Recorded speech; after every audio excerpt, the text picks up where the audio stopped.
Joint വേദന, അധികമായ ക്ഷീണം, ഉറക്കം, ഉത്സാഹമില്ലായ്മ, ഇത്തരത്തിൽ ഉള്ള പ്രശ്നങ്ങൾ നിങ്ങളെ കുറച്ച് കാലങ്ങളായി അലട്ടുന്നുണ്ടെങ്കിൽ ഒരു പക്ഷേ നിങ്ങൾക്ക് ഫൈബ്രോമയാൾജിയ എന്ന അസുഖമാവാനുള്ള സാധ്യതയുണ്ട്. അതിൻ്റെ കൂടെ തന്നെ അരയ്ക്ക് മുകളിലേക്കും താഴോട്ടും ഏതെങ്കിലുമൊക്കെ ഭാഗത്ത് വേദന, ശരീരത്തിൻ്റെ രണ്ട് വശങ്ങളിലും ഇത്തരത്തിലുള്ള വേദന അല്ലെങ്കിൽ സ്റ്റിഫ്നെസ് ഒക്കെ തോന്നുകയാണെങ്കിൽ അത് കൂടുതലും ഫൈബ്രോമയാൾജിയ ആവാനാണ് സാധ്യത. നമ്മൾ അതിനോട് അക്കസ്റ്റംഡ് ആവുക അല്ലെങ്കിൽ കോംപ്രമൈസ്ഡ് ആയാൽ തന്നെ നല്ലൊരു പരിധിവരെ ആ പ്രശ്നം നമുക്ക് മറികടന്ന് കിട്ടും. പിന്നെ നമ്മുടെ ശരീരത്തിനും മനസ്സിനും ഫർദറായിട്ട് സ്ട്രെസ്സ് വരാത്ത രീതിയിലുള്ള ഒരു ലൈഫ് സ്റ്റൈൽ നമ്മൾ സ്വീകരിക്കുക. അതിൽ റെഗുലറായിട്ടുള്ള എല്ലാ ജോയിൻസിനെയും നല്ലതുപോലെ റിലാക്സ് ചെയ്യാൻ പറ്റുന്ന ഒരു അരമണിക്കൂർ മുതൽ 3/4 മണിക്കൂർ വരെയുള്ള ഒരു മോഡറേറ്റ് ആയിട്ടുള്ള സിവിയർ എക്സസൈസ് ചെയ്യാതിരിക്കുകയാണ് നല്ലത്. മോഡറേറ്റ് എക്സസൈസ് റെഗുലറായിട്ട് അല്ലെങ്കിൽ ഒന്നരാടമെങ്കിലും നിങ്ങൾ 1-2 ദിവസങ്ങളിലെങ്കിലും നിങ്ങൾ ചെയ്യുക. അല്ലെങ്കിൽ നല്ല ഒരു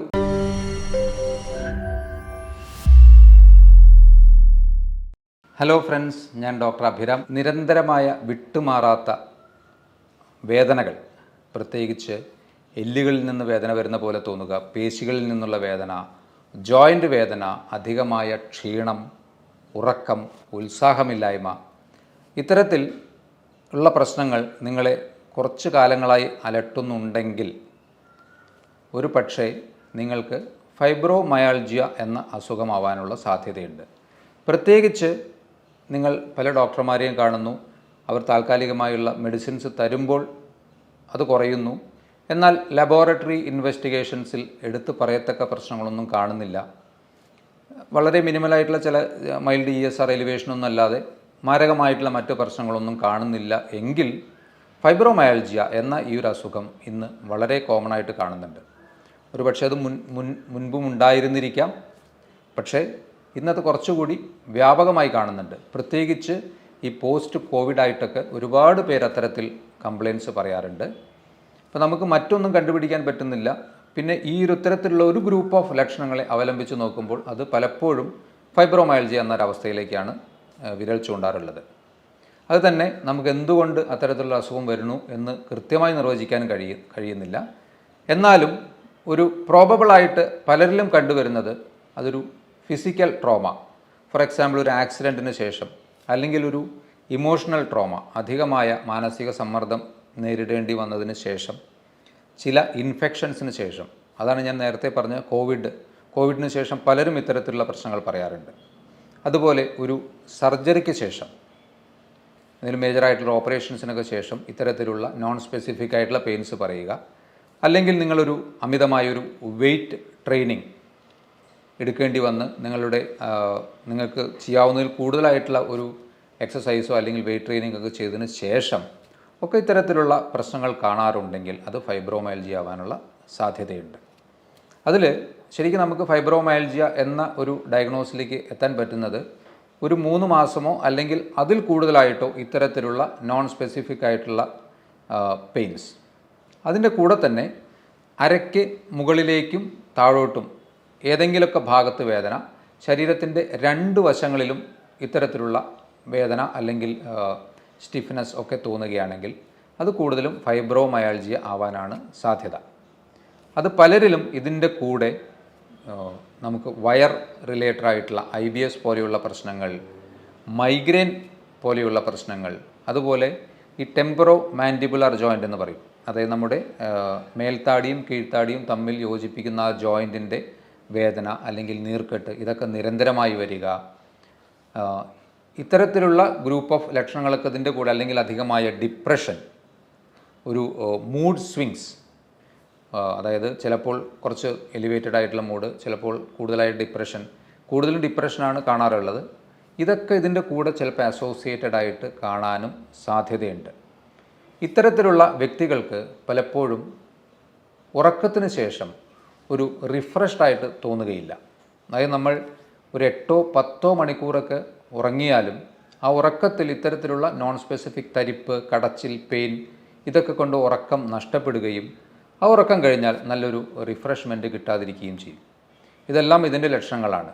അതിൻ്റെ കൂടെ റെസ്റ്റ്ലെസ് ലെഗ്സ് സിൻഡ്രോം, അതായത് ടുവേഡ്സ് ഈവനിങ് ഒക്കെ ആകുമ്പോൾ നമുക്ക് കൂടുതലായിട്ട് കാല് ഇളക്കിക്കൊണ്ടിരിക്കാനുള്ളൊരു ടെൻഡൻസി, ഉറക്കത്തിലും ഉറങ്ങാൻ പോകുന്നതിന് മുന്നേ ഒക്കെ തന്നെ കാലുകൾ ഇളക്കുന്ന, റെസ്റ്റ്ലെസ് ആയിട്ട് കാലുകൾ ഇളക്കുന്നൊരവസ്ഥ, ഇതൊക്കെ ഈ ഒരു അസുഖവുമായി ബന്ധപ്പെട്ട് കാണാൻ സാധ്യതയുണ്ട്.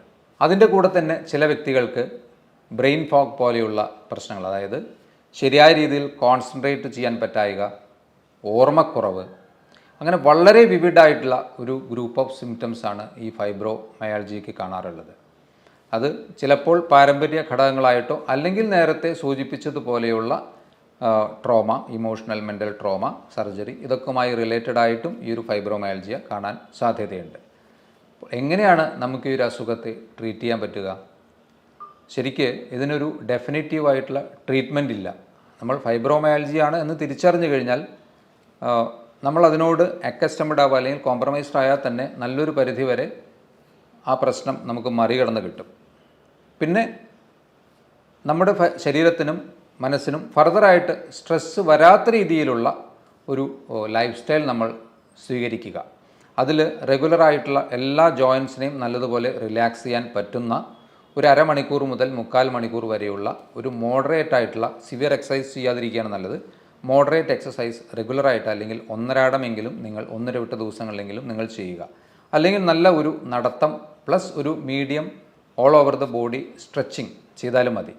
അപ്പോൾ അതിനൊക്കെ ഏറ്റവും ചിലപ്പോൾ ഒരു പക്ഷേ ബെനിഫിഷ്യലാവുക യോഗ പോലെയുള്ള ടെക്നിക്സ്, ഒരുപാട് സ്ട്രെയിൻ വരാത്ത രീതിയിലുള്ള യോഗ പോലെയുള്ള ടെക്നിക്സൊക്കെ, അതുപോലെ മെഡിറ്റേഷൻ പോലെയുള്ള പ്രാക്ടീസസ്, അത് നമ്മുടെ മൈൻഡിനെയും ബോഡിയൊക്കെ നല്ലതുപോലെ റിലാക്സ് ചെയ്യാൻ പറ്റുന്ന ടെക്നിക്സ്. കാരണം ഇതിന് മരുന്നിനേക്കാൾ ഒരു പക്ഷേ ഈ ഫൈബ്രോമയാൾജിയയ്ക്ക് നിങ്ങളെ സഹായിക്കുക കൃത്യമായ ഒരു ഉറക്കം. ആ ഉറക്കം തന്നെ നല്ല ഒരു ഒന്നുകിൽ ഫേമായിട്ടുള്ള ഒരു കിടക്ക, ഫൈബറിൻ്റെ ഒരു കിടക്കയോ അല്ലെങ്കിൽ കട്ടിയുള്ള എന്തെങ്കിലും ഒരു ഷീറ്റ് വിരിച്ച് പലകപ്പുറത്ത് നിവർന്ന് കിടക്കുന്നതോ ഒക്കെ ആയിരിക്കാം കുറച്ചും കൂടി ഇതിന് നന്നാവുക.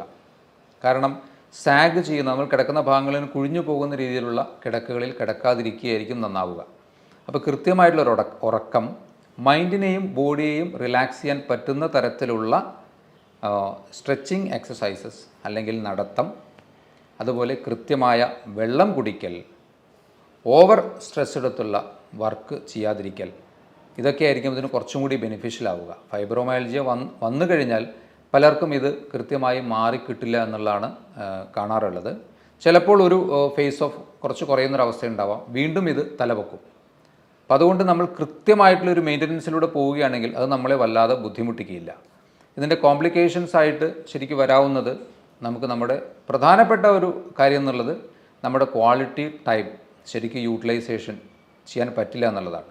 കാരണം നമുക്ക് എപ്പോഴും ഒരു അധികമായ ക്ഷീണം, ഉറക്കം അല്ലെങ്കിൽ നോൺ സ്പെസിഫിക് ആയിട്ടുള്ള പല സ്ഥലത്തു നിന്നുള്ള വേദന കാരണം നമുക്ക് എപ്പോഴും ഒരു കോൺസെൻട്രേറ്റ് ചെയ്യാനും കൃത്യമായൊരു വർക്ക് ചെയ്യാനൊക്കെ ഒരു ഉത്സാഹം കുറവ് അല്ലെങ്കിൽ ഒരു പ്രൊഡക്ടിവിറ്റി കുറയും. അപ്പോൾ കാലക്രമേണ അത് നമ്മുടെ മസിൽസിനെ ബാധിക്കാനും ആന്തരിക അവയവങ്ങളിലേക്കൊക്കെ അതിൻ്റെയൊക്കെ ഒരു സ്ട്രെങ്ത് കുറയാനുള്ള സാധ്യതയുണ്ട്. വളരെ പെട്ടെന്ന് മാരകമായിട്ടുള്ള പ്രശ്നങ്ങളൊന്നും അതിന് ഉണ്ടാവാറില്ല. പക്ഷേ കാലക്രമേണ നമ്മുടെ ക്വാളിറ്റി ടൈമും നമ്മുടെ ഹെൽത്തൊക്കെ മെല്ലെ മെല്ലെ കുറഞ്ഞു വരാനുള്ള സാധ്യതയുണ്ട്. അപ്പോൾ ഈ ഒരു മെയിൻ്റനൻസ് തെറാപ്പിയാണ് അതിന് ഏറ്റവും പ്രധാനപ്പെട്ടത്. പിന്നെ പക്ക ന്യൂട്രീഷ്യസ് ആയിട്ടുള്ള ഭക്ഷണം കഴിക്കുക, അല്ലാത്ത രീതിയിലുള്ള ശരീരത്തെ ഫർദർ നശിപ്പിക്കാൻ സാധ്യതയുള്ള ഭക്ഷണങ്ങൾ കംപ്ലീറ്റ് ഒഴിവാക്കുക. ഇതാണ് ഫൈബ്രോമയാൾജിക്ക് ചെയ്യാവുന്ന കാര്യങ്ങൾ. ഇത്തരത്തിലുള്ള മറ്റൊരു ഹെൽത്ത് ടോപ്പിക്കുമായി വീണ്ടും കാണാം. ബൈ.